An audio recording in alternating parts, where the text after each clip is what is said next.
Okay, so ladies and gentlemen, today we're going to be talking about the exercise which many of you attempted, and then we're going to be going on and continuing on to a discussion of elements of quantitative system dynamic modeling in the form of stocks and flows.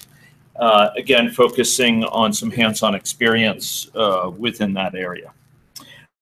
For the first little bit, I wanted to the floor a little bit to discussion to talk about your experiences in trying to create a causal loop diagram.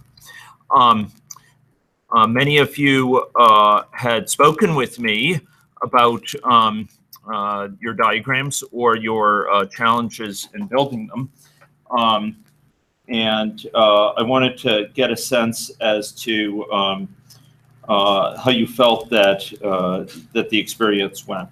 Anyone want to make a comment on some of the challenges you may have encountered in building a diagram? Did you find it easy? What did you find hard about it? Yeah. Staying within your set scope and figuring out what your scope should be. Okay, so trying to make sure that the model doesn't turn into something that includes a huge variety of sort of related variables, and instead trying to make sure that you have a certain focus in the model. Okay, so I like that. Other challenges? Yeah. Trying to figure out sort of which factors were relevant to include and which ones like weren't helpful at all. Good, good. So a little bit related, although maybe with the scope you get issues of having to do with going too deep or what have you. But sort of what things are related. So that's certainly part of the challenges we encounter. What other things come up?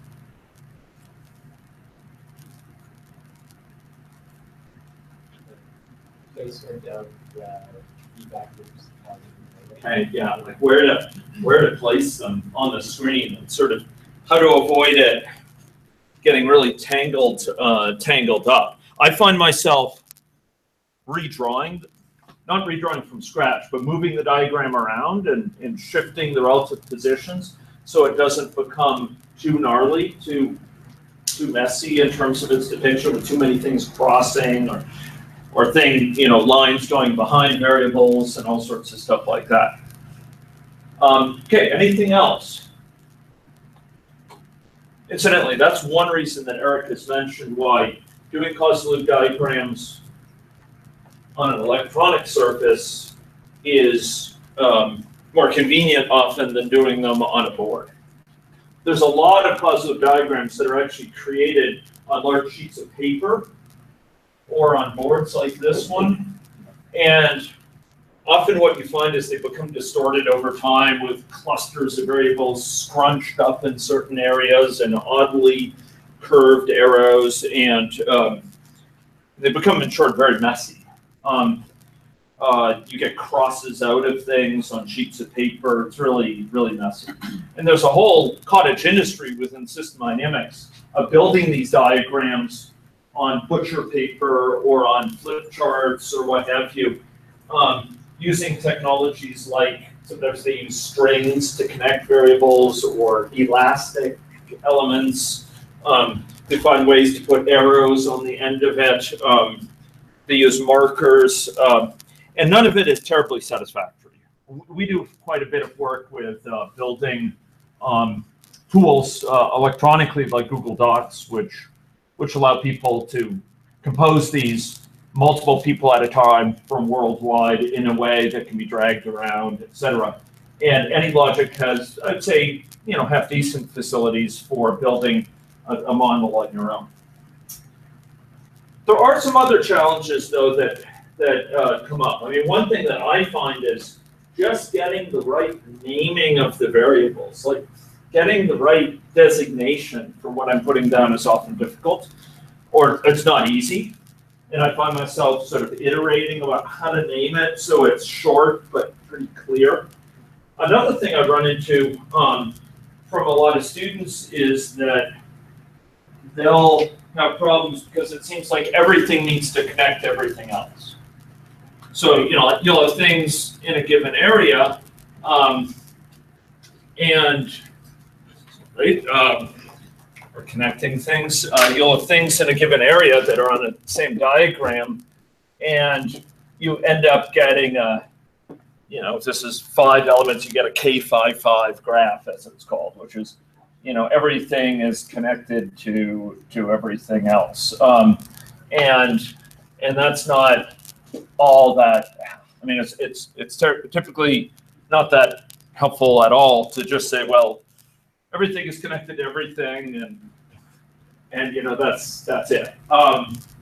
Typically, ladies and gentlemen, we don't get in a situation, if we're describing it carefully, or we're thinking about what evidence is available, where everything is truly connected to everything else. Let me distinguish something in your mind, though, that a lot of students need to come get help with thinking through. When you have a diagram where everything seems to be connected with something else, you should be checking your thinking, because when we draw an arrow from A to B, what we're talking about is that a change in A will cause an impact, a change in B, compared to the value it would have held at a direct level. And I didn't emphasize this last time because it's normally omitted from the descriptions, but it struck me it's worth emphasizing. Because often you will have A impacting C for X, but not directly, but through B. So the route by which it is posited, route by which we hypothesize that it affects C, is through B. And so we don't connect A with C directly, we connect A with B. And if you're finding that you have a diagram where everything is connected to everything else, ironically, sort of surprisingly perhaps, you may find that actually actually adding in variables, intermediate variables that may not be as obvious, but are believed to be sort of the key intermediate ones, may actually simplify things, because instead of everything directly affecting everything else, now you have these variables going through these kind of intermediate variables to capture the effects. Instead of directly affecting each other, now you have these distinct pathways to affect. And maybe at some level, you know, affecting A ends up affecting E, yes. It's not denying that, but maybe it happens through U, V, and only then gets to E, these intermediate variables. So sometimes actually adding in a little bit more detail can simplify the pathways involved. By articulating what are the pathways, like what are the common causes of causation, so that it's not simply everything affects everything else. It's rather, you know, these things affect each other in these particular channels through these particular ways. The second thing here that you will want to do is very carefully ask, does it affect this directly? Is there reason to think it directly affects it, or is it plausible it's through this other thing specifically? We talked about this a little bit last time when we talked about these sort of causal pathways. So I'll just here go do a view here. So here we go, and we'll come to this. But if you start looking at some of these diagrams that we showed last time, and I'm actually going back to one which showed a posited sort of set of relationships related to work that was completed. Here it is, work accomplished in the day.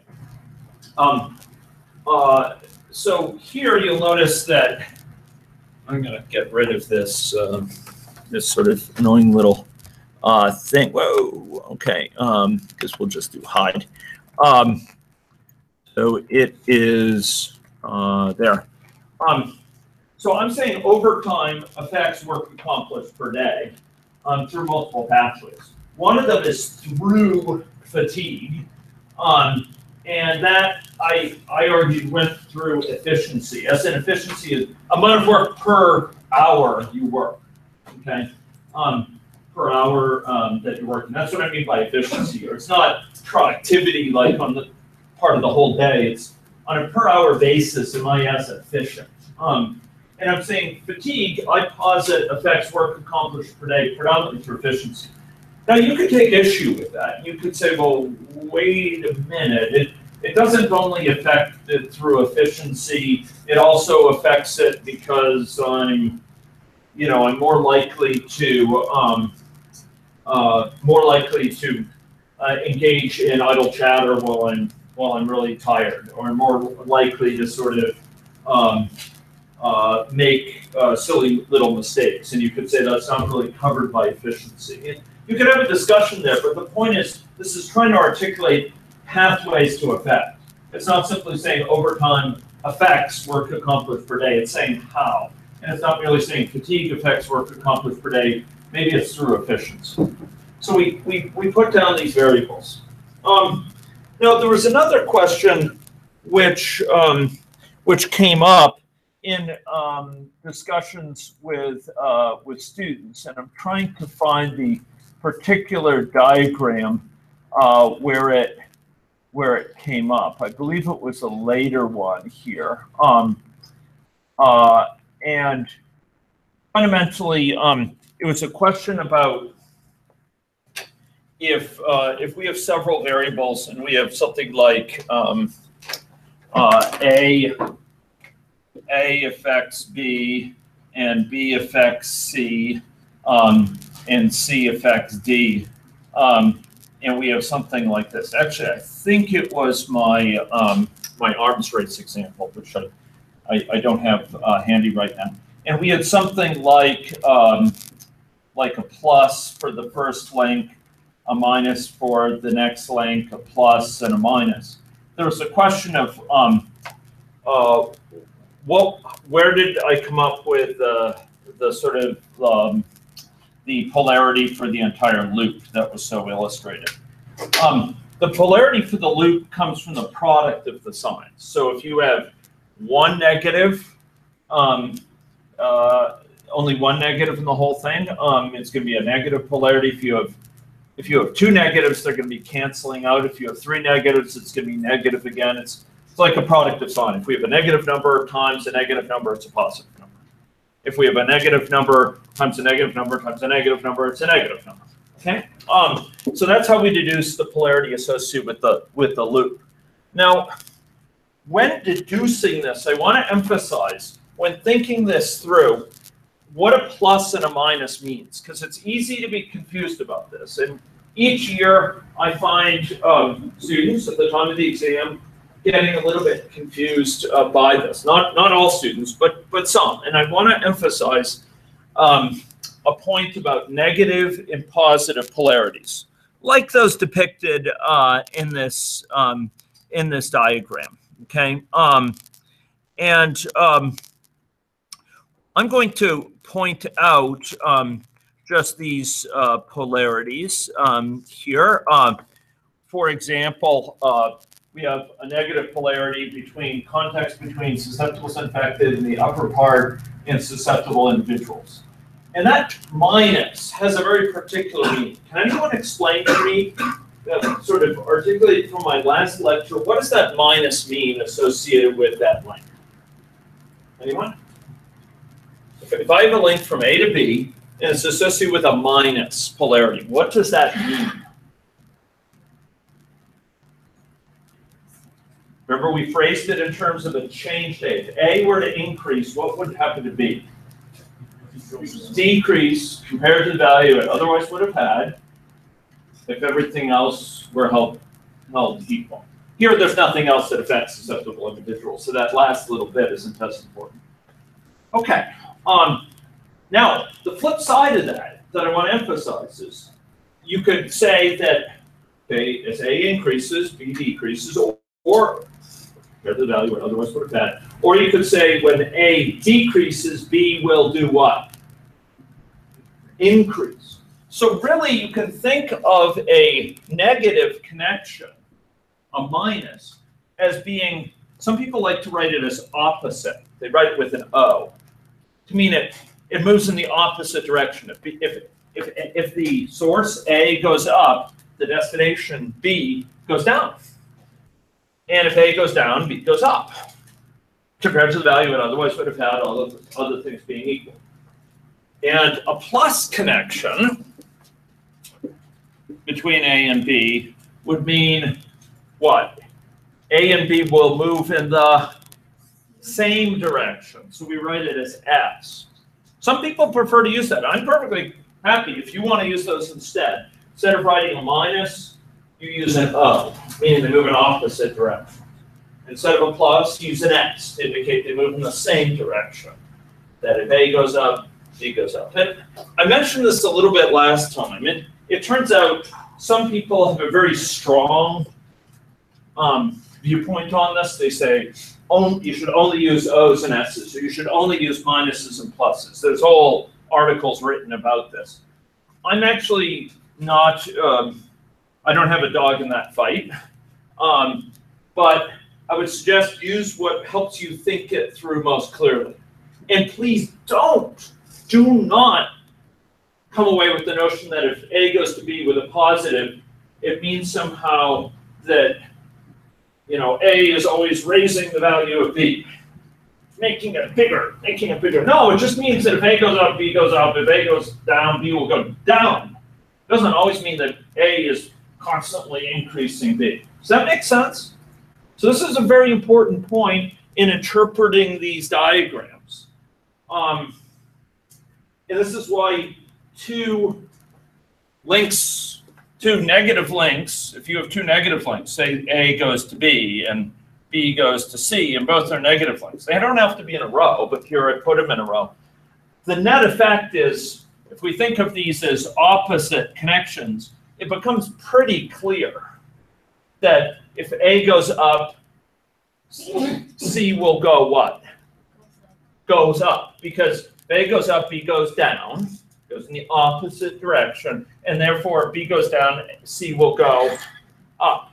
So it becomes clear why two negatives mean same, you know, even though each of them is an opposite, they mean the same, and three mean opposite. So if you prefer to think of them as opposite, sometimes that gets you out of certain mental ruts and thinking about the situation, okay? Are you okay with those notions? Okay, so those are some points of confusion. I was happy to see people, you know, thinking about this with your diagrams. I want to mention something else, though. I did receive some emails which suggested students are spending a lot of time struggling with this. And remember that the goal of the take-home exercise is not to get you to solve the problem, to come up with the best possible. Remember, it's graded on a pass-fail basis. And remember that what it's designed to do is to get you to struggle with it enough, to grapple with it enough, that you confront your confusions about it. Because it may all sound simple as I put it up here, but when I put it on an exam, you may otherwise, you know, stumble. And if I get you to try to struggle with it, it'll force you to bring forward what are your confusions, so that when I show other examples or I talk about it, you're more likely to learn from it. So my goal is to not have you spend hours. Frankly, if you're spending hours on each take-home exercise, I would urge caution. If it's something you love doing, this is just like the greatest thing.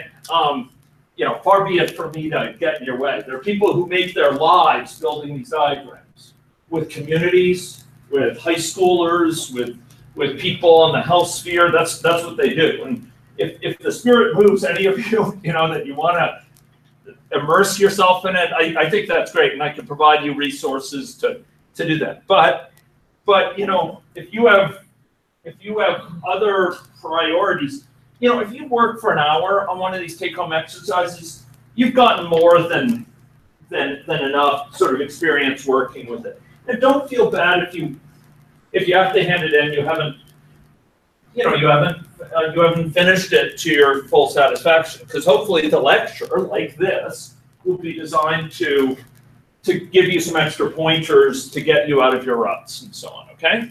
In that particular case, my goal was to get you to think about this, so when it comes time for the assignment, you're better off to do something for the assignment that's more crafted, okay? So please don't spend hours unless you are absolutely delighted by that work. You know, an hour is more than enough. Turn something in that just shows you've struggled with it, okay? Okay, but I did ask you to try something, and you know, I want to show you my thoughts on it. Okay, so I suggested 3 possible issues or an issue of your choosing, and I'm looking forward to going through some of your turn-ins here. But the first of them had to do with the quality of the. Okay, so this has to do with software development. Software development team dynamics. What factors will sort of tend to govern the behavior of a team when it comes to the quality of the code base, the quality of the code, the morale of the team, turnover in the team, meaning people who leave the team and new hires have to be made or what have you, and working hours. How are these entangled? You know, what are some ways we might posit that they're tangled up? And we'll come to the others in a minute, the other ones given. So I put up a diagram here which had some elements. I actually did not put up a number that were on my mind having to do with sort of stakeholder satisfaction, which leads to, you know, lower funding for the project, which can lead to turnover. But I articulated a number of them, of the factors. So these are factors of many projects. So if we were to start with one of them, I might start with aspects related to quality. So, you know, we have often, when we're thinking about a system, we might not know how many bugs are in there. Those who take 371 knows there's ways of guesstimating how many there are using things like defect insertion, or using things like bug parties and look at overlap, who's found what bugs, but through 2 different independent groups looking for them. There's ways of estimating, but we might posit that, but notes to us or not, we may not be aware of what it is. There's some number of defects within our code base, and those impact the apparent quality of the released product in terms of its ability to satisfy the needs of the users for it, the people who commissioned it, perhaps, in the case of IT projects or commissioned work. And these defects are impacted by, and in turn impact other things. So they impact the amount of work to be done. If you have a really buggy code base, I suspect most people in the room have encountered buggy code bases before. A little bit. Perhaps in this very room, or in the lab over there, maybe more than a little bit. You know, you're just trying to stomp on these bugs, and you get this one, and it pops out over there. This is fixed, that breaks. You go back and forth, it's like squeezing a balloon. Or, you know, this feature is now broken, etc. There's more debugging work to be done, and that adds to the time. In the project lateness. It can also lead to this project lateness can lead in turn to sort of managerial pressure, overtime, and fatigue on the part of people working overtime on a chronic basis, not just a short sprint, but a long-term basis can develop fatigue. And that in turn affects sometimes the thoroughness of the testing. People who are really fatigued don't test as much, and more for the fact, if you have a lot of pressure on you to produce code and to get bug fixes in, often that leads to less thoroughness of testing, which feeds in turn to more defects and an increase in the number of defects. It also leads to changes in this case, if you compromise thoroughness of testing, lower quality of released product. But this quality of released product also affects morale. And in a lot of projects, people want to feel good about what they're doing. In a market like Saskatoon, or a market like the Bay Area in the U.S., Boston area in the U.S., people have a lot of choices. Software developers have a lot of opportunities, and if someone's feeling pretty shoddy about the work that they're doing, that it's not living up to the standards they expect, they don't feel good about the work they're doing every day, they may well resign, particularly if they're getting managerial pressure that's lowering their morale. You'll notice here that I put managerial pressure as operating through morale and its impact on resignation. And you could say, well, wait a minute. It's more than low morale. Managerial pressure makes people resign. And I'd say, okay, maybe that's true. I'm trying to think through, okay, what factors are direct and what factors are indirect. Overtime through causing fatigue also lowers morale, right? And morale does lead to resignations, but resignations aren't merely affected by morale, they affect morale. If some of your best buddies in your project that you've worked with walk off to a shiny new job across town, that probably doesn't leave you feeling very good. Why? Well, they were some of your closer colleagues, and also all of their work is guess on whose desk? Your own, of your other colleagues. And so you're left holding the bag sometimes, and so it affects your morale. So there's an adverse, a vicious cycle there. The resignations, though, it's not merely that they sap morale, they lead to new hiring.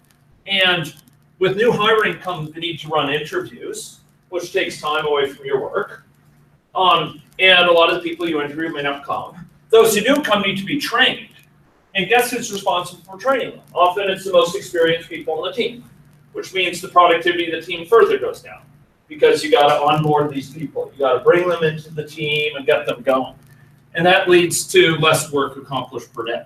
So, when someone walks out the door as a software engineer, they're walking out with a huge amount of knowledge about the code base, knowledge about the tools, knowledge about the features of the product, knowledge about the testing that goes into it, etc.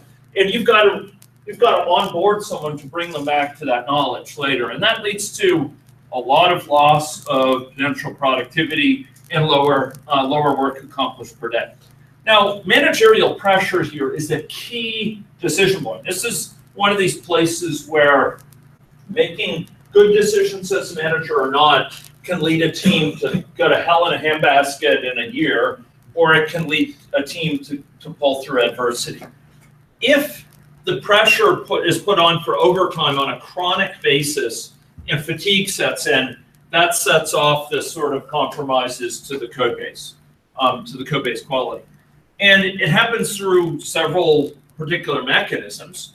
One is directly fatigue on thoroughness of question, another thoroughness of testing. Another way is through limiting the time for bug fixing and the pressure for quick and dirty fixes, which lower the reliability of bug fixes. It can also lead to less coordination for fixes, which again lower reliability and affects thoroughness of testing, as well as the ability to reliably fix defects. So I put in some of the elements here that affect morale here, turnover in the form of resignations, the quality associated with the code base, and working hours in the form of overtime and fatigue. These were sort of a decent first attempt, I think, at trying to capture some of these factors, okay?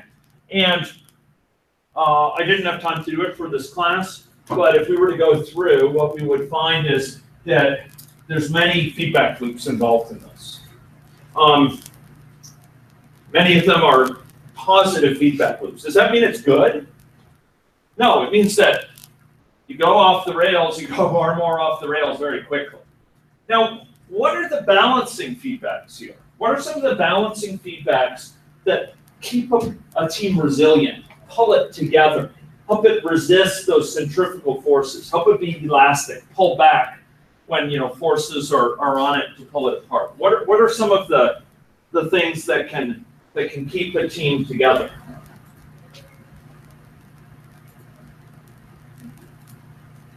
Well, if after sprints, a manager gives their team time to recuperate, time off, if they encourage vacations, if they encourage people to take some time and work on projects of their own, projects they care about personally. They may not care they may not be utterly excited by the project they're working on. Maybe they feel it's substandard quality, but they feel really fired up about this other project, and they're more likely to stick with the team even through adversity. You compensate overtime with corresponding time off, with good benefits, pulls people together.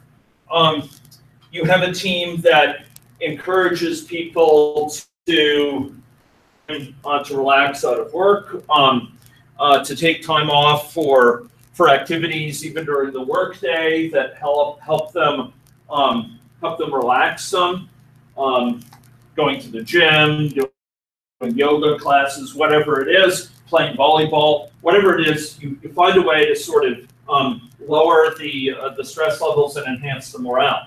And these are the things that help pull back against these centrifugal forces, these sort of vicious cycles, are these things that are restorative, that they're almost like the elastics that pull back when there's forces pulling it out.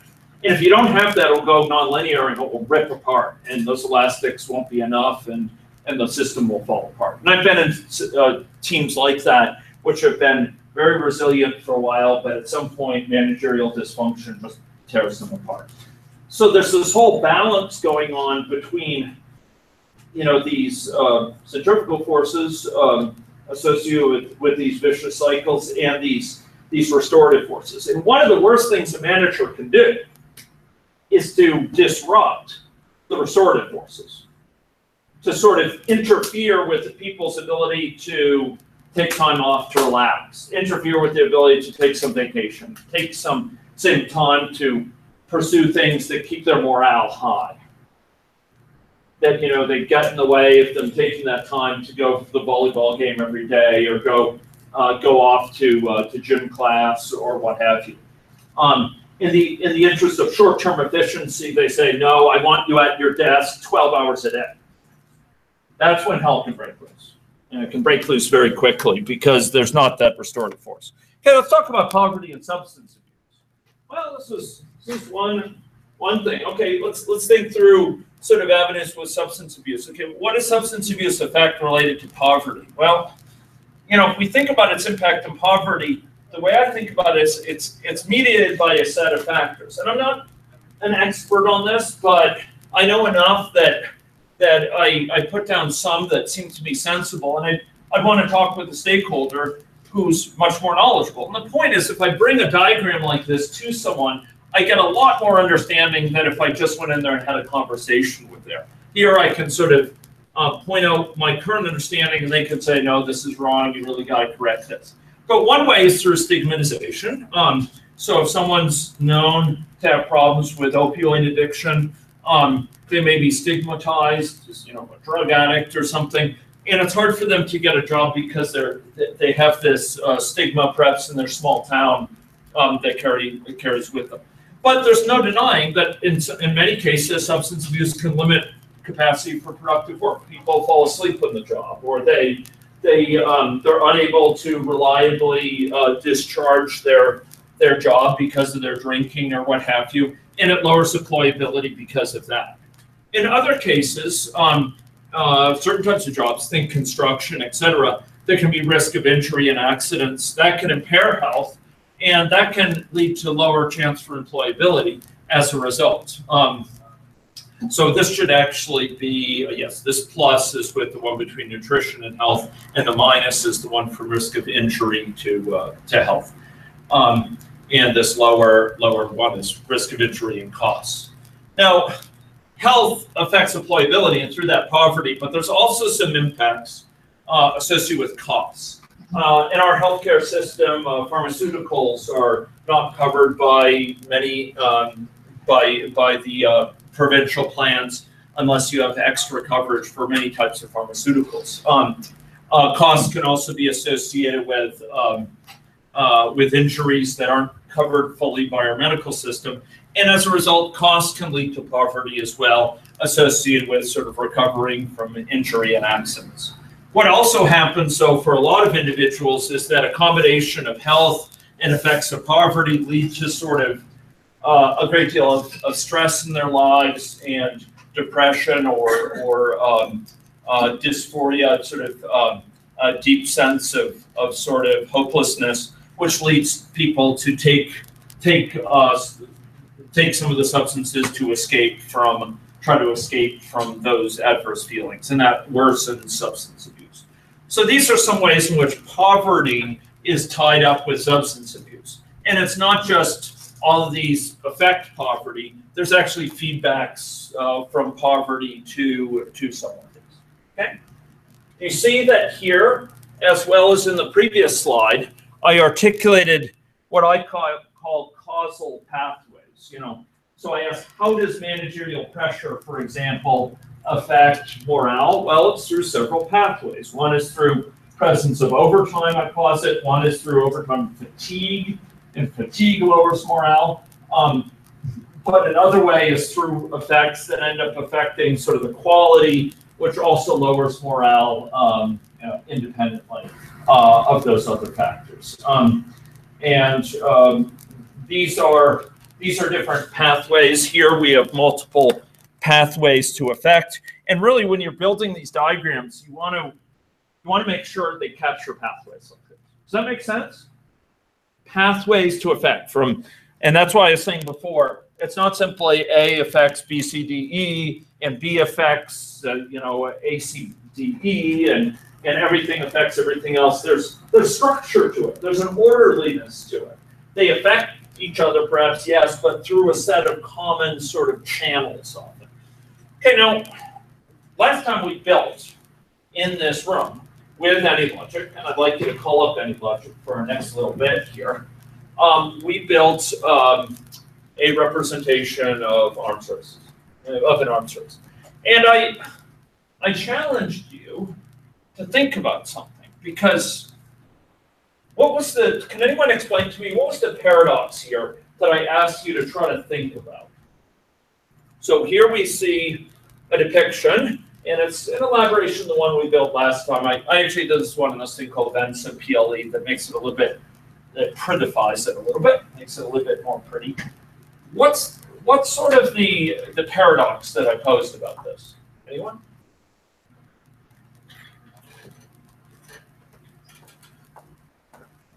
Well, normally, would we think of an arms race as being something that's associated with a reinforcing loop or a balancing loop? Reinforcing? Reinforcing loop. Because it spirals out. It starts with a little imbalance, perhaps, and gets over time. You have the two powers, producing more and more and more in terms of armaments. And we can write this if we want. We could write it down as a reinforcing loop. And I didn't do that last time. I had us draw this, and the reasons for that I'll get to. But think about it. So we might have, okay, it's time to purchase a bunch new. Okay. So we might have a reinforcing loop over here where we have perhaps feeling of security for country A, something like that.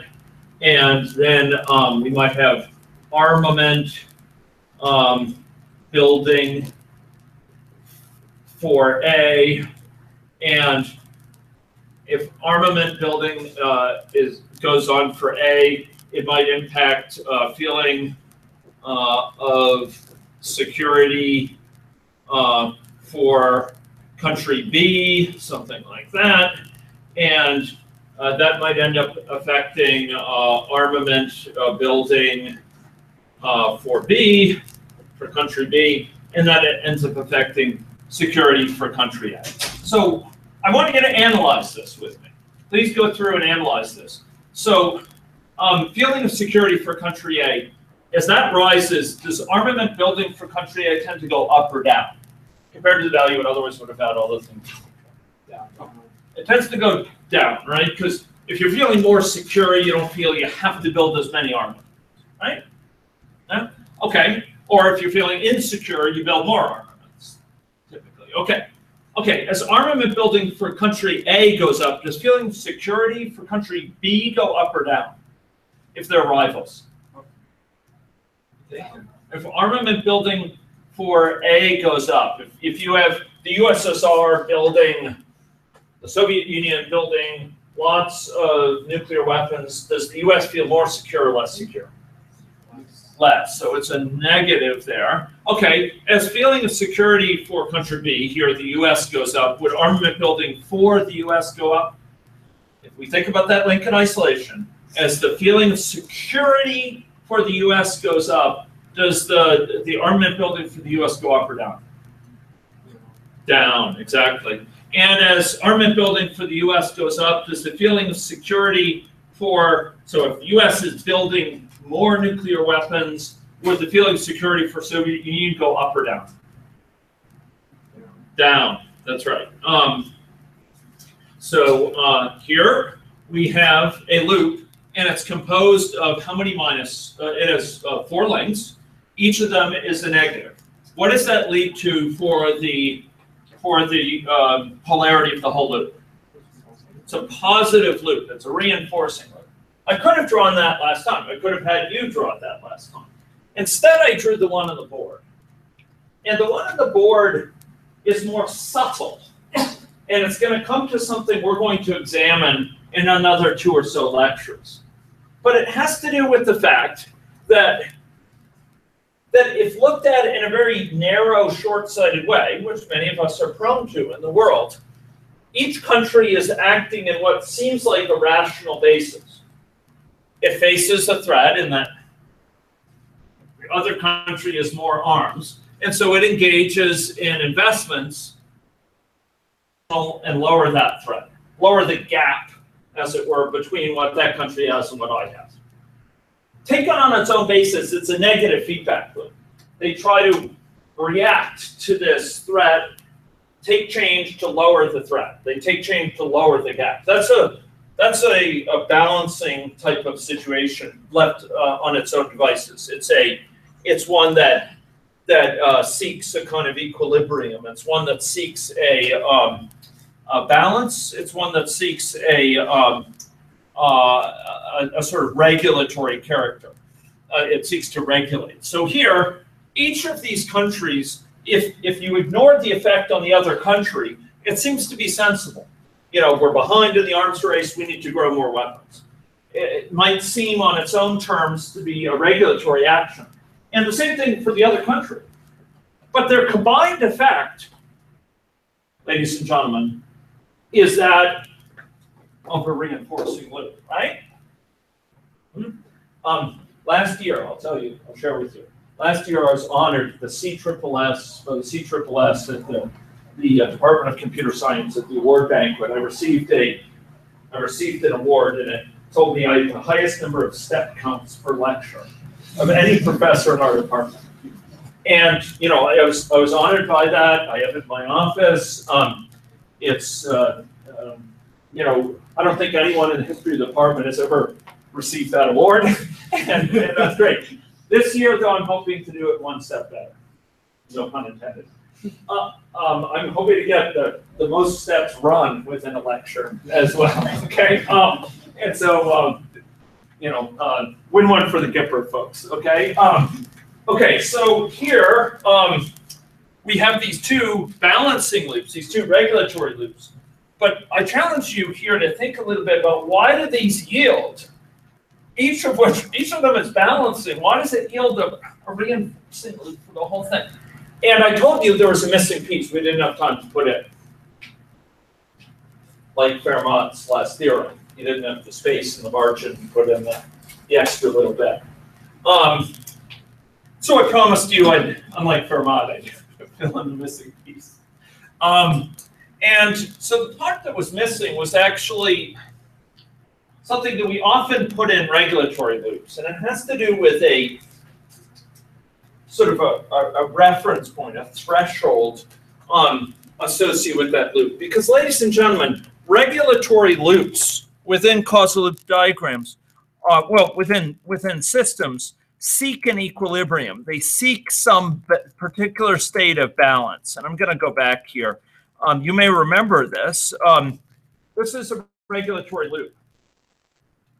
Regulatory loops pull back to some state. And we're going to see that in our next lecture writ large. Okay? If we're fast, we might see it in this lecture. Get those any logics up, because we're about to switch to it. So here, if we have a system that's regulatory in character, if we perturb it, if we disturb it, if we poke it, if we knock it out of kilter, it will bounce back to some state, and it will approach that state. Yes, more and more slowly, but it will approach back to it. If we knock it again, it will be thrown off, but it will come back into stasis. It's like if we get hungry, we'll seek food, and we'll bring our system back into balance. If we're short of water, we'll get hydrated again. If we're too tired, we'll slowly recover, sort of sleep, and get properly rested, etc. So there are all these regulatory feedbacks. You know, if we're out sledding when we're young here, and we come back inside, we'll have that hot chocolate or whatever, and we'll warm ourselves up again. So we have this restorative character. That's what negative feedbacks are about. They're about stability. They're about resilience. They're about pulling back. You know, pulling back to some sort of appropriate state. And the question is, what is that state towards which they're pulling? What's kind of the state of balance? What's the kind of equilibrium that they seek? And often we put those into diagrams, okay? There's actually some diagrams shown earlier which include that. I added them to my diagram here, arms race, okay? And I put it here. So the idea here is that, you know, if we think about a ratio between country A's arms and country B, country A has a target associated with it. They might feel comfortable if their arms are, you know, at least a little bit larger than country B's, okay? Meanwhile, country B, to feel secure, it's going to want a different balance. Maybe it will want a level of arms or a ratio between country A's and its that's a bit smaller. So maybe country A wants, you know, at least 25, US wants 25% more nuclear weapons than Soviet Union. By contrast, Soviet Union would like 25% more nuclear arms than the US.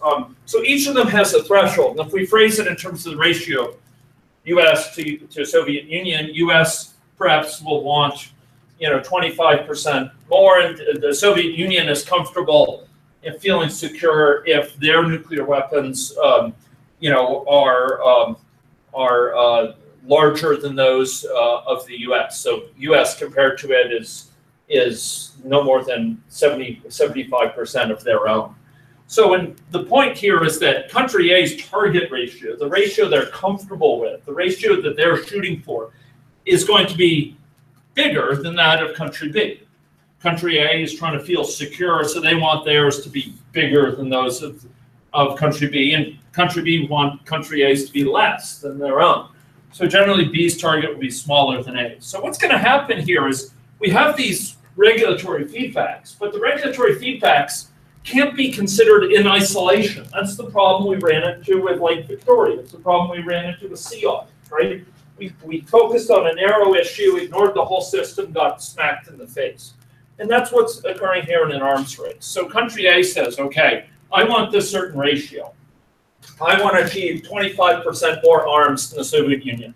So I start to build up in the US my arsenal, and I start to add in neutron bombs, and I start to add in more hydrogen bombs and all sorts of horrible weapons.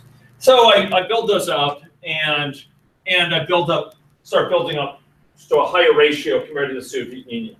Why doesn't that just lead back to stasis? Why doesn't that lead to equilibrium? What happens? What happens as a result? As this ratio goes up? Why doesn't that just come back into balance with us having a ratio that's equal to my target? I said balancing loops. Regulatory loops are balancing. They're self-correcting. They pull back to an equilibrium. Why don't we just go to that equilibrium here? What's going on other than this loop on the left? As my arsenal builds up, I'm in the US, and as it builds up larger than the Soviet Union, I'm getting closer to the ratio I want for my arms compared to the Soviet Union. What's going to happen as a result? The Soviet Union's target. Yeah, the Soviet Union is going to respond, right? The Soviet Union is going to respond back and going to say, okay, well, we'll respond in kind. So they're going to build up, in turn, their arms, right? Okay, we have just, for some reason, this thing turned off, but, oh, okay. Well, I'll be. Let's, oh, exciting things are happening. Okay, so the Soviet Union will respond, hopefully not by Kelvin prevent. Soviet Union response. Now, the Soviet Union wants to achieve a ratio that's different than the US. The Soviet Union wants to make the US one below its level, so it starts to build up as a result. And so it never comes into equilibrium the US wants. The Soviet Union starts to build up to bring the ratio of the US's weapons to its own down, because it wants the US to have fewer weapons compared to its own, to bring it closer to its ratio. So you have this buildup of arms here, this buildup of arms on the part of the US, buildup of arms on the part of the Soviet Union, each trying for a different goal.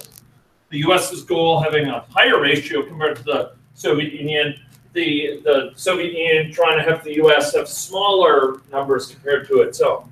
And that leads to collectively this vicious cycle where none of these loops converge, and you get this sort of reinforcement effect where the size of the arsenals grows and grows because each is trying to make the ratio favorable to them. So they have this balancing loop, but the balancing never completes because the other responds to it, and it leads to larger and larger arsenals. Now, there's more to this, though, than just this diagram, and I elaborated this a little bit, thinking about it. I've actually never diagrammed this out before, so I thought, okay, this would be kind of interesting. So one thing you could talk about, what limits these things? Well, what limited the part of the Soviet Union particularly, but also on the part of the US, like I say, having lived through the Reagan era, the era of the original Gipper, was that investments actually have financial costs, and it leads to debt. And the buildup of debt on the part of the US, but especially the part of the Soviet Union, limits investment in nuclear arms. So you have these sort of balancing loops associated with what's economically feasible. But you also have, and I've reworked this diagram visually for reasons that were articulated earlier, you also have other avenues. So for example, commitments to negotiation. If you can get countries negotiating at a table instead of throwing tweets at each other, for example, that wasn't a big feature of the Reagan era, but it's a feature of more recent cases. You can get, if you can have some negotiation, that can build up trust over time is the hope. And that can actually lead to some greater sense of security on the part of each country, which leads to indirectly to lower investment in arms building. But it may also change the ratios for which they're aiming. Not only does it lead to sort of less direct investment, it changes their goals in terms of how many more weapons they want from the others. And finally, what it can lead to potentially is disarmament. And that actually went on with the US and Soviet Union for a while, where actually it reduced the size of the arsenals of both countries. So they actually destroyed nuclear weapons instead of building them and wanting to have military parades down Pennsylvania Avenue on July 4th. Here, you can have trust leading to actual through negotiations, lowered arsenals, which leads to a virtuous cycle here where both are becoming less concerned about the other and bringing down the threat from themselves. So this is actually a very interesting set of sort of feedbacks associated with this. And it's one of the rare cases where you can have negative feedbacks joined together, which actually lead to, because of the different targets involved, net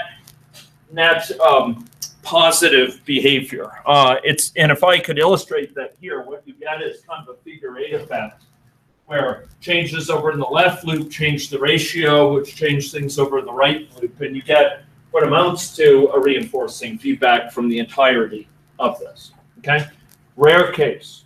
This is like one case I've heard of where we can get effects like this. I'm not the first one to talk about it as a general phenomenon, but I haven't been able to find anyone else covering arms races for this. Okay, so causal loop diagrams, ladies and gentlemen. Causal loop diagrams are a tool that is used in system dynamics to talk with people from a wide variety of backgrounds. Some of my colleagues in the States, Peter Hoffman at Washington University in St. Louis, David Anderson and State University of New York and Albany, they built a lot of these diagrams with community members. They build them with individuals, sometimes with very low literacy. They build them with individuals in healthcare systems. They build them with individuals struggling with bullying or what have you, to try to illustrate what's going on in their system without the precision that's required and the time required to build a simulation model. They can still get some insights out of these diagrams.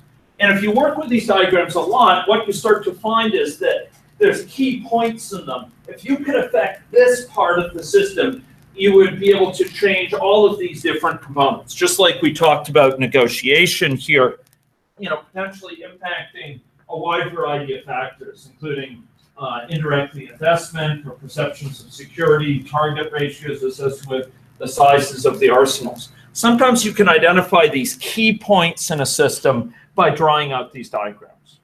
But these diagrams have limitations.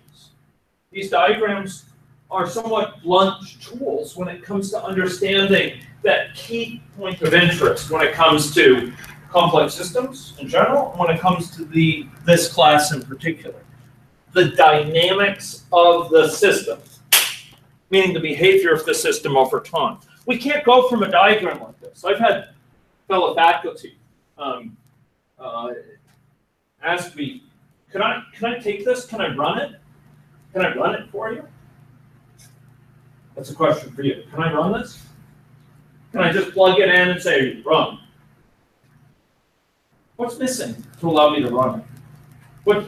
What's absent? What would need to be filled in for me to run this? Give me one example. Yeah. Actual relations between them rather than just the tracking. Yeah. Okay. So perhaps it's a very good abstraction of what's going on. We could say, investment by new armament in country A depends on country A's perception of security. So that may be fairly undeniable. That if I perceive myself to be more secure, I build less armaments. If I perceive myself to be less secure, I tend to build more armaments. But exactly how does it depend on that? If I want to see simulation output, I want to see quantitative output from this. If I want to see what this model would predict in terms of behavior and to test its consistency with the historic data from the US and Soviet Union, I can't do that on the part of this diagram because there's just not the specificity. It's not, as we say, operationalized. It's not made concrete to the level that we would need to simulate it. Does that make sense? You can't run this out and say, okay, show me what the amount of new investment by country B is going to do over time if I increase negotiation intensity by a factor of 2. It'd be nice if we could. The diagram, there's no question that it can do lots of other good, but we can't run it.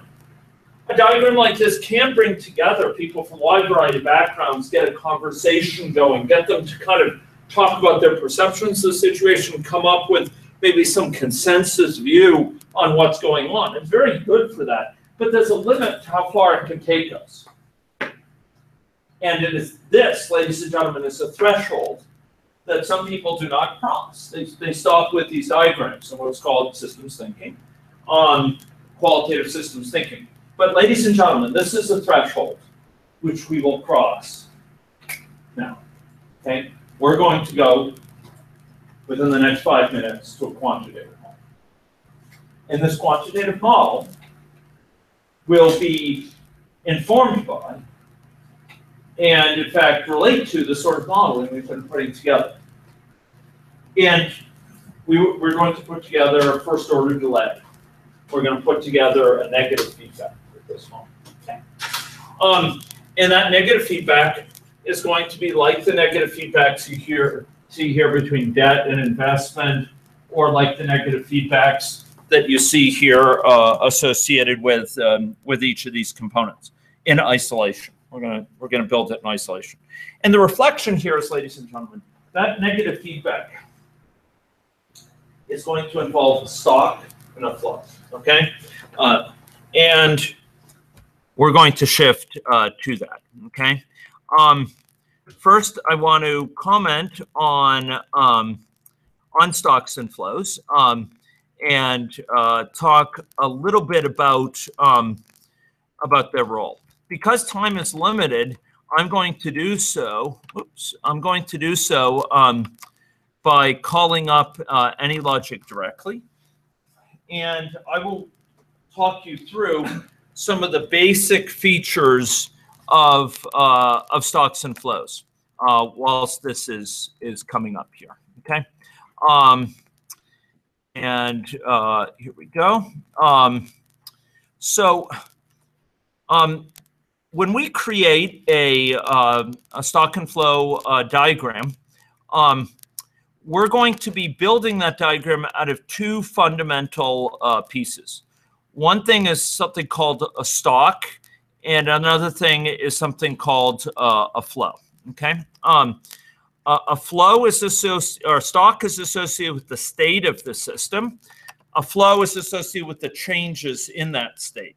Okay, we're dealing here with model formulation. Please be calling up AnyLogic as mine is coming up, and we're going to go into here a discussion of these components. So system dynamics models boil down at the most fundamental to constants, stocks, and flows. A stock consists of the state of the system. It's the current situation in the system. And if we freeze the system at any one time and ask about the current state, we should be able to think about stocks in a meaningful way. So it might be the amount of water in a tub, for example. That's a common analogy for it, in a basin. Or the count of people in a hospital, the amount of money in your bank account right now. We can talk about these quantities because they have a certain well-defined value at present. It could be the degree of your belief in a certain fact. That can be seen as a stock as well. That are in a warehouse, or vaccines that are stockpiled right now. The number of vehicles out there in Canada that are currently owned, they have someone who has a title to them, or the number of beds in an emergency room. These are stocks. We could talk right now, how many beds are there in the emergency? Right now, how much money is there in your bank account? Right now, how much water is in this tub? Does that make sense? These are depicted in this sort of way. Next, we have flows. Now, stocks, it turns out, have a key role in sort of keeping track of the state of the system. They lead to inertia.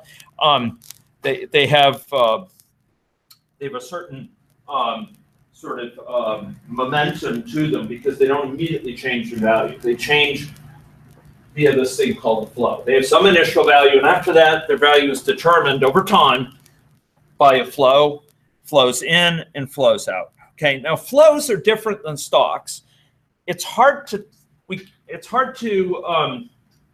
if we freeze time, we can't measure a flow because a flow is always a change per unit time, and we typically can't measure that. If we wanted to know, how quickly is water coming out of a well that we've pounded outside, we would perhaps for a minute's time put water into a bucket and ask how many liters do we fill in that bucket, right? Or we have a bucket, it's a 10-liter bucket, and we see how long does it take to fill up that bucket. And what that allows us to figure out how many liters per minute are we getting out of this well, right? That's what a flow is like. It's amount per unit time.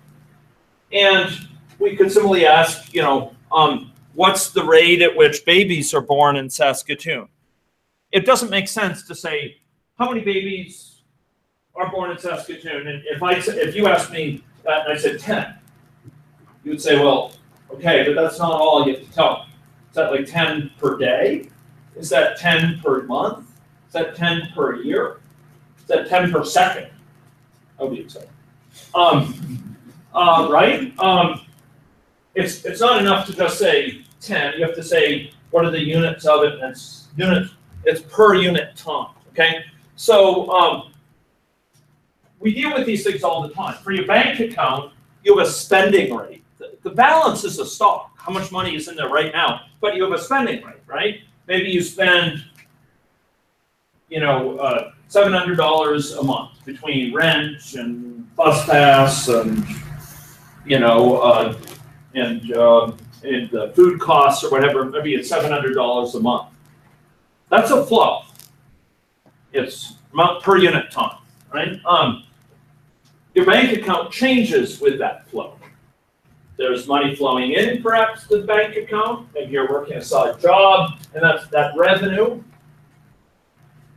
Your sort of salary is flowing into the bank account, and your spending is flowing out. Those are two flows affecting the amount of money in that stock. Does that make sense? Okay. In other cases, we have stored energy and power being how quickly that energy is being dissipated in physical systems. We might have sales of a product, like a vaccine or, the iPhone X or what have you. We might have a rate of births. We might have a rate of mortality. How many people per year are dying of West Nile virus or something like that? Rate of caloric consumption. For those from health background, typically prevalence is a stock, meaning the number of prevalent cases of TB, and incidence is a flow. It's the number of people getting TB per year, say. Does that make sense? Yeah, okay.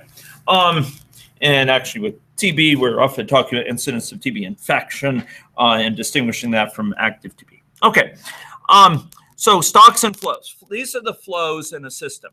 And here, the fact is that stocks determine flows, and flows dictate changes in stocks over time. So we know the values of flows. That will tell us how stocks evolve. But typically, not always, but typically, the flows themselves will depend on stocks. The amount of change in the system will depend on the state of the system. If there's nobody in the hospital, no one's going to be leaving the hospital per hour. If there's 1,000 people in the hospital, there's more people leaving per hour than if there's 2 people in the hospital. So the flows typically depend on value of the stock. So let's go to AnyLogic. It should be up by now. And let us go create ourselves a little quantitative simulation model, okay?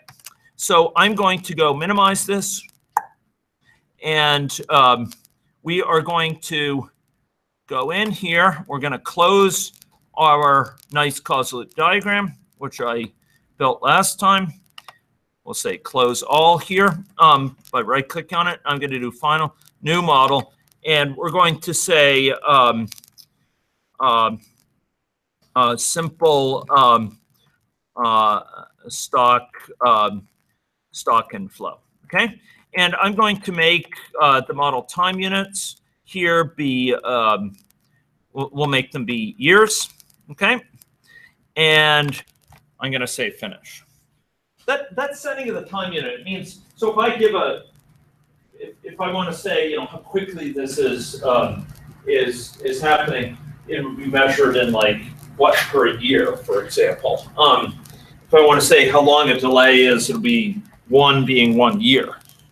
Okay, so we should have the canvas up. Do people have this up now? Okay, so what I'd like to do now is to go here, and I'd like to go to the System Dynamics palette. That's this palette here. And I'd like to drag in from this palette into the model a stock. Okay, here we go.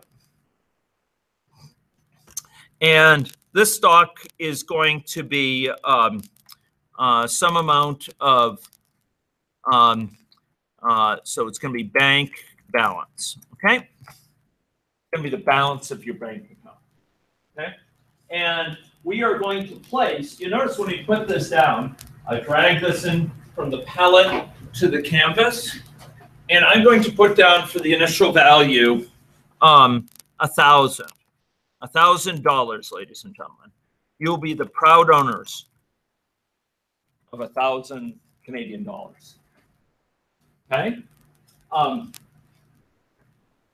Okay. Now, if I were to run this model, what would I see? What would happen? Remember, stocks always change by flows. What would I see? It would just stay at 1,000. It would just stay at 1,000. Totally uninteresting. There's no dynamics whatsoever. And I won't even, given the time, I'm not going to do that. So let's posit a quite positive situation. So we're going to go drag in a flow and be sure to hitch it so that its head is, the green part goes into the bank balance, ladies and gentlemen. Green is the color.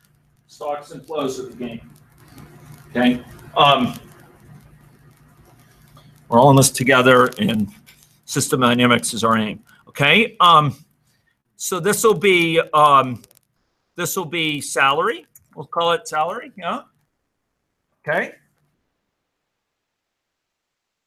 And right now it has a disappointing salary. What's your salary? 0. Okay. Let's do something about that. We're going to change it to be. We're going to change your salary to be. I don't want to get expectations too high. $5,000 a year. Okay. Don't walk out. Okay. If you slip in another 0, you do so at your own peril. But I won't tell anyone. Okay. If you slip in 7 zeros, I'll ship you to the White House. Okay.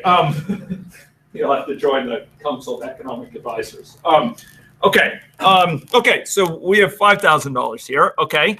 And now let's go back and look at bank balance. You'll notice if we click on bank balance now, having hitched salary up to it, bank balance now will say D bank balance DT equals salary. What is that saying? Anyone remembers their calculus? What is this saying? If I say X dt equals 10, what is that telling me about X? The rate of change of, in this case, bank balance is given by salary. So, you know, that's salary is describing the rate of change of the bank balance. So let's go run this thing. Okay, here we go. Right click on this, do run here. And we're going to get a window which will allow us to then change any things. And you'll notice that something is happening here. And if we click on it, we can click on this little diagram here. And what's going on, ladies and gentlemen? Can anyone summarize in a pithy form what's happening? What's going on? Linear growth of your bank balance. It's somewhere upwards of $100,000. Not bad, eh? Okay. But of course, this is 35 years in the future now. Okay. So we're going to stop it now. Suppose so. That was the salary, ladies and gentlemen, of $5,000 a year. Now let's go put in a flow out that's called spending. Okay? Spending. Concept with which some of you may have some acquaintance. They even enjoy some acquaintance. Okay? Now, spending, we're going to make $4,000 a year. Salary is $5,000 a year. I know some of you may put extra zeros on, and I tell you to do so at your own peril. Salary is $5,000. Spending is $4,000 a year. How quickly? Let's go back to bank balance. Oh! Don't do what I just did. Go back to bank balance. And what is D bank balance DT? What's the rate of change of bank balance now? Yeah, salary minus the spending, right? So I've got $5,000 coming in per month. I've got $4,000 going out per month. So how much am I net making per month? $1,000, right? And so if I run this, will that stock still go up? Yeah. Why will it go up? Because the inflow is greater than the outflow, right?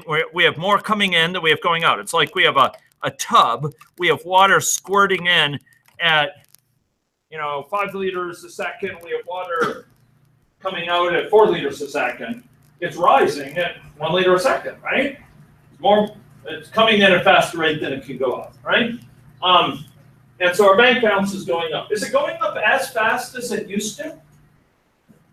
Look at this. We're 24 years in the future, 25, 26. Empires are rising and falling. The U.S. has changed its president, thank goodness. 35 years in the future, we're at $36,000. Why aren't we at 120 again? Because now we have the spending that's limiting the rate of change, right? Okay, now I'm going to make one final component here. That's going to be the key component for putting in place a feedback loop. Does this have a feedback right now?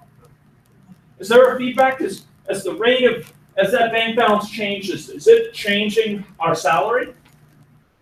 No. Is it changing our spending? No. But I would posit from behaviors of certain individuals, including politicians, I would claim that spending is somewhat causally related to bank balance for many people. If someone has a bigger bank balance, sometimes they're associated with larger spending, like purchasing gold-plated planes and other life-size portraits of themselves to stick in places and so on. Okay, so let's go create, ladies and gentlemen, a parameter, okay? And I'm going to call this sort of spending. I'm going to call it spending rate, okay? Admittedly, that's a little bit of a confusing thing. But it's, what fraction of my spending do I do? It's sort of what fraction of my bank balance am I going to spend per month, okay? And I'm going to hitch that up. It's a parameter. And I'm going to hitch it up with a link here to the spending account, to this spending flow. And I'm hitching the bank balance up to the same. We're going to finish this up here within 4 minutes. But I've hitched them up to spending. Okay, there's 2 final steps I want you to do. For spending, I'd like you to change the formula. So spending, instead of being 4,000, it's spending rate times the bank balance. Okay? So maybe we spend 50% of our salary per month. Okay? Okay, so here, I'm spending 50% of a bank balance per month. So if I have a bank balance of $10,000, I'm gonna put down $5K per year, okay, and spend. Okay, if I have, don't get any ideas here, but if I have $100,000 in my bank, I'm going to spend $50,000 per year. Okay, I'm going to be buying all sorts of elaborate things. Okay, so for the spending rate, The final thing we're going to do is to give that a value, and we'll say, let's say 20%. I'm not going to do it 50%. Say 20%. I'm going to spend 20% of my bank balance every year, 0.12. Okay. So what did I do? I changed the spending flow to be spending rate times bank balance, and then I changed the spending rate, the parameter, to be 0.12. Are we okay with that? Okay. Now, what do you think will happen? What will we see in terms of the dynamics of this stock? Let me ask this. Will it still go up? Yes. Why will it go up? Give me a good reason. So I'll give you a hint. The inflow is $5,000. What will the outflow be initially?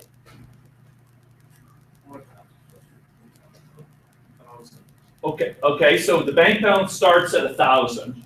So what will the outflow be initially, the rate of outflow? Yeah, 1,000 times 0.2 or 200. Will the stock go up? I've got $5,000 per year coming in. I've got $200 per year leaving. Will the stock go up? Yeah, but will it go up linearly? Why not? What's going to be going on? Your spending will be ever increasing. So the stock is going up, but so is the spending. So what do you think is going to happen? What do you think is going to happen over time? My stock's going up, but with the stock going up, my spending is rising. The bigger the stock, the bigger the spending will be. Until what? Stock's rising, keeps on rising, but the spending's going up with it. Until what point is reached? Salary is the same as the spending. Salary is the same as the spending rate. Inflow is the same as outflow. At that point, it's not going to go any higher because the water's leaving the tub as quickly as it's coming in. So it's not going to rise any higher. Will it be stable? Yeah, it will be stable. And that rate is $25,000. That's going to be the bank account max that it's going to be stabilized at. $25,000 will be its in balance. The salary will be the same as the spending, almost down to the cent. Do you see that? Now, I would argue, do you recognize this behavior? Do you recognize that behavior, ladies and gentlemen? Do you recognize that from one of the types of feedbacks? What sort of behavior is this? What sort of feedback is associated with this sort of growth like that? What sort of? Negative? Okay, suppose I were to go set a bank balance here to be much higher. I'm going to pause this model and I'm going to set it to a bank balance of $100,000, ladies and gentlemen. Ladies and gentlemen, you are the proud winners of $100,000 of bank balance. What do you think is going to happen? What do you think is going to happen? Oops, I screwed that up. Okay, sorry. I'm going to set it to $100,000 here. And there we go. What do you think is going to happen? I'm going to run this. And do you think it'll stay at $100,000? No, it'll come back down. And it seeks out the equilibrium of $100,000. Ladies and gentlemen, welcome to negative feedbacks. There's a negative feedback here. The higher the value of bank balance, the larger the spending will be. The larger the spending will be, the what to the bank balance? As spending goes up, will bank balance go down or up? Down. So there's a negative feedback here, ladies and gentlemen. A to B, bank balance to spending is associated with a positive link. Bank balance goes up, spending goes up. B back to A, spending back to bank balance is associated with a negative link. Spending goes up, bank balance goes down. There is a negative feedback staring me almost in the face here between those two. That's keeping the system in balance. And you could perturb it. You could pause it. You could engage in frobbing behavior with this and set your bank balance to $10 million. And you can watch, ladies and gentlemen, as the spendthrift features of your involved then lower it back to a balance of what? What is it going back to the balance of $25,000? Because that's where it's in balance between inflow and outflow. Does that make sense? That's where inflow equals outflow. If the stock is above that, outflow will exceed inflow. You've been spending more than you have, so it's going to bring the bank balance down. If the bank balance is too low, below that, then the inflow will exceed the outflow, and the bank balance will rise. Okay, that's all we have time for today. I'm grateful for your attention. I'm going to release a little take-home exercise for the weekend. But in the meantime, you can be working on your assignments for which this provides some good experience. Okay? Thank you very much. Yeah.